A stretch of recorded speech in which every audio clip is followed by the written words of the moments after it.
70% des 18-25 ans jugent que les responsables politiques, je cite, ne comprennent pas leurs préoccupations. Pourtant, plus de 60% affirment s'intéresser à la politique, mais de façon bien différente, via les réseaux sociaux, les associations, les manifestations pour le climat, l'engagement associatif, les débats en ligne ou bien encore les vidéos politiques devenues virales sur les réseaux sociaux.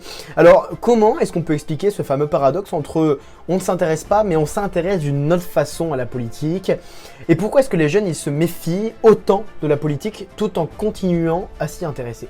C'est la grande question qu'on va se poser dans cette vidéo. Alors aujourd'hui, on va essayer de comprendre pourquoi est-ce que la confiance entre la jeunesse et la politique, elle est complètement brisée. Et surtout, comment est-ce qu'on pourrait un jour peut-être la reconstruire? Première raison, c'est évident, la politique paraît complètement déconnectée de la réalité. Les partis traditionnels, ils ont perdu un petit peu leur repère idéologique très clair de leur base. La droite, la gauche, le centre, beaucoup de jeunes, en fait, ils ne comprennent pas ou ils ne voient pas la différence qu'il y a entre tous ces courants de pensée. C'est les mêmes visages, c'est les mêmes discours, c'est les mêmes promesses et au final, c'est la même chose, c'est le même résultat. L'âge moyen d'un député, en fait, il dépasse rarement 50 ans. Peu d'entre eux viennent du milieu étudiant ou salariés ou ouvriers. Résultat, eh bien, les jeunes, ils ont le sentiment que les décisions, elles sont prises sans eux, voire contre eux pour certaines. Et quand ils veulent vraiment s'impliquer, ces jeunes, eh bien, les structures de jeunesse comme les CVL, les CAVL, les CSE, les CNVL, enfin toutes ces instances-là qui permettent d'un point de vue lycéen, étudiant, collégien, voilà, de s'engager, eh bien, c'est souvent perçu comme en fait des lieux de pouvoir symbolique et pas vraiment de lieux où on va vraiment avoir un réel pouvoir et une implication concrète. Un autre facteur, et pas des moindres, c'est la déception. Chaque génération de jeunes, eh bien, elle a vu des promesses politiques, ou en tout cas elles ont cru à ces promesses politiques sur l'emploi, sur l'écologie, sur l'éducation, sur la démocratie participative.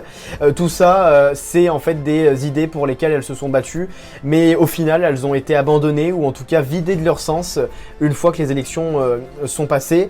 Tout ce qui a été les scandales à répétition, les affaires de corruption, les emplois fictifs, le favoritisme, tout ça, ça a nourri une impression de duplicité généralisée. Et donc quand la parole publique elle n'a plus été crédible, forcément la confiance à un moment donné elle s'est effondrée et aujourd'hui elle est au plus bas. On a aussi vu une évolution des moyens de communication. Les jeunes ne regardent pas le 20h, les jeunes ils sont sur TikTok, ils sont sur YouTube, ils sont sur Instagram.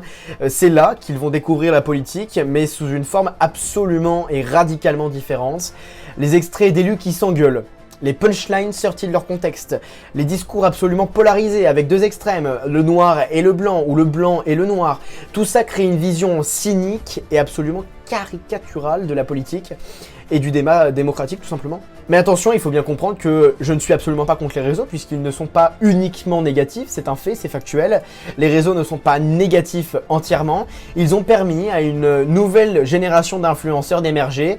On pense à Hugo Décrypte, on pense au Crayon, on pense à certains jeunes élus qui vont vulgariser leur travail sur les réseaux sociaux et ça n'a que du bon.